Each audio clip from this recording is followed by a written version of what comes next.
Hi folks, welcome to another beer review, and today we're going over to Baron and we're taking a look at Fred, which is an IPA at 6% ABV. Got to say, absolutely adore that artwork. It's really nice and simple. I like simple hand-drawn illustration. When I say that, it's illustration, but I'm not a big fan of digital art, or art that's massive tit there, or art that's been overly digitized. I just really like that because it's like something that they've just put pen to paper. Maybe they've sort of like done it in Illustrator, I don't know. I just like it. I like the imperfection of the typography as well, but obviously purposeful. Anyway, 500ml can as well, so that's always a plus. 6% ABV. Fred, our newest IPA, is on the roster. A fluffy 6% IPA brewed with some locally grown grains, German malts, and a huge helping of 3 of the most enjoyable USA hops: Crush, Citra and Simcoe, overripe mango, peach and grapefruit.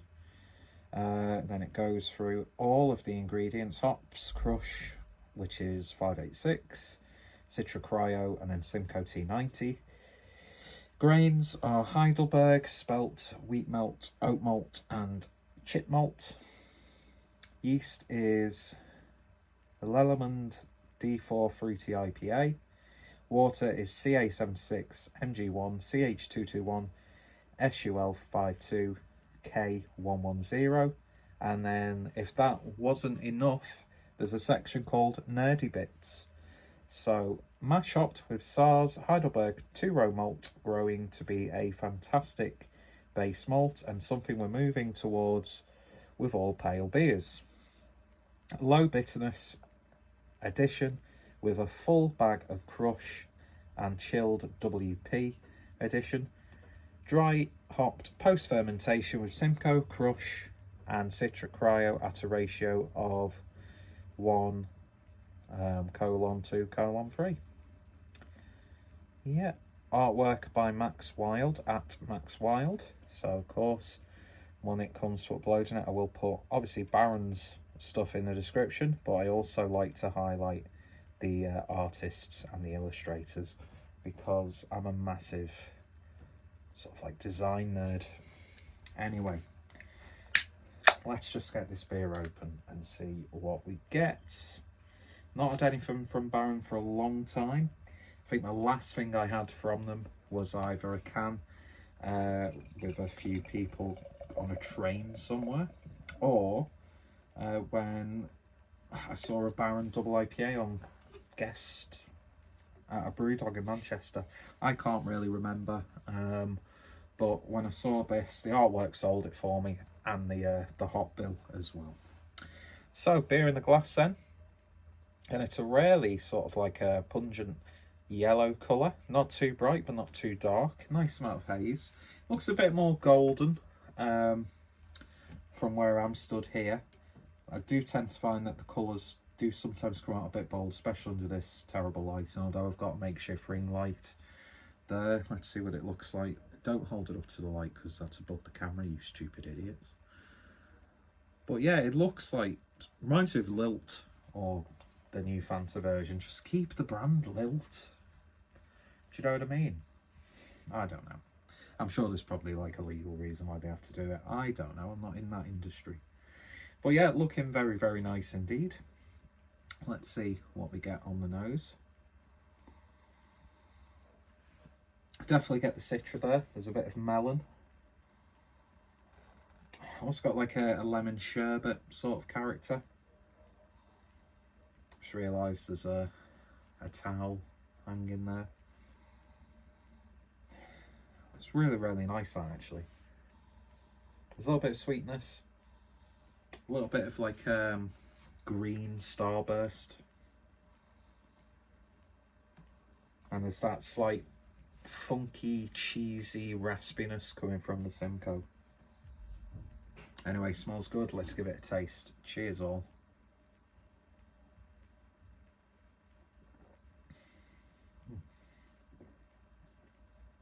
It's got a really intense flavour as soon as it enters your mouth. I'm instantly thinking of, you know, like sour jelly sweets. It's got that sort of like tangy sherbet characteristic to it. Spiky, if that makes sense. A little bit of sweetness there. Now, I'm not too familiar with Crush, so I don't know what characteristics that's known for. The biggest hop I'm getting from this, and I'm a big fan of it, is the Simcoe. It's a very Simcoe heavy tasting IPA, this.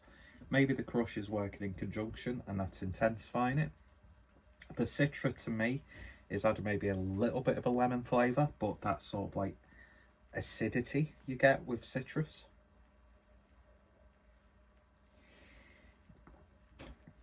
There's some tropical hits in there as well. Maybe that's what the Crush is adding. Bit of melon, pineapple, passion fruit. Thankfully, not a lot of mango coming through. Don't really like mango as a flavour. But yeah, it's very raspy and pungent in regards to a Simcoe. Like, I don't know, there's got to be a better word that I can use to describe a potent Simcoe character. It's got that slight, like, sweaty sock cheesiness to it. Sweaty is a good word.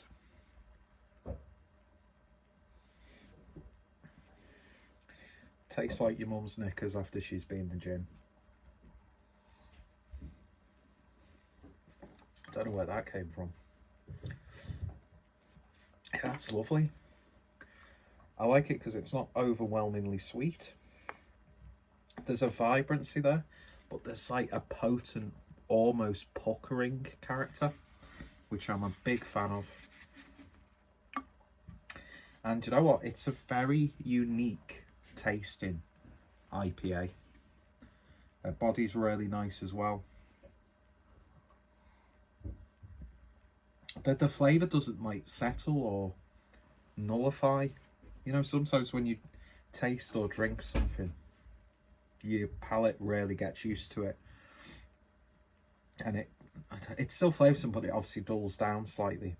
I'm not getting that with this at all. Every sip of this is just as potent as the first, and to the point where it's almost like they've like managed to make a really green hot burn character into a flavour, because there's a very green character to it. There's almost like a weedy marijuana resin coming from it, without it being like the West Coast sort of impression. But no, that's an absolute banger. Really, really is.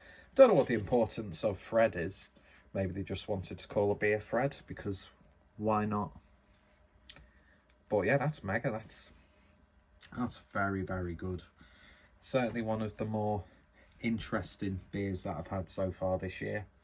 And I would say it's actually one of the best beers I've had so far this year. I know we're only in March and I've not exactly drank a lot of new stuff over the course of the first few months of the year, but it's leaving me with an impression. I would say though, it would probably get a bit overkill after 2 or 3 cans, just because of how rich and intense it is, and it is an intense tasting IPA. But I'm a big fan of that. Almost getting like some slight bright rye character. There's like a sense of spiciness there. Yeah, intriguing, but not just in a, oh, it's intriguing for intriguing's sake. It's just a damn tasty IPA that's got a bit of a punch and a bit of a bite to it. And I'm all here for it. I'm here for it all. I'm here for it. That's the phrase I wanted to use. Plus, beautiful artwork. Yeah, sign me up. Wonderful stuff from Baron, this. fantastic looking beer. It looks a bit more like a hazier now that everything's in the can, in the glass. Let's give it another taste. Mouthfeel's maybe a little bit softer, a little bit creamier. It's like very subtle yeasty embers, not embers, esters. My God, I can't speak.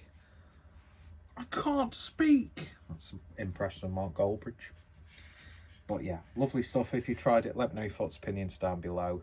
Go check out Baron and also go check out Max Wild, because that's my sort of illustration. It's something that you'd find roughly scribbled on a sketchbook or a notebook and then refined slightly, but not too overly perfected. And you could definitely do some merchandise with that sort of illustration. Definitely. I'll have to have a look at Baron's merchandise, because that sounds very interesting. Anyway, well done, Fred. You did it, buddy. Congrats. Lovely stuff. Let me know if you tried it. Let me know what some of your favourite Baron beers are. And of course, links in the description. See you guys later. Have a good one. And just take care of each other. Bye.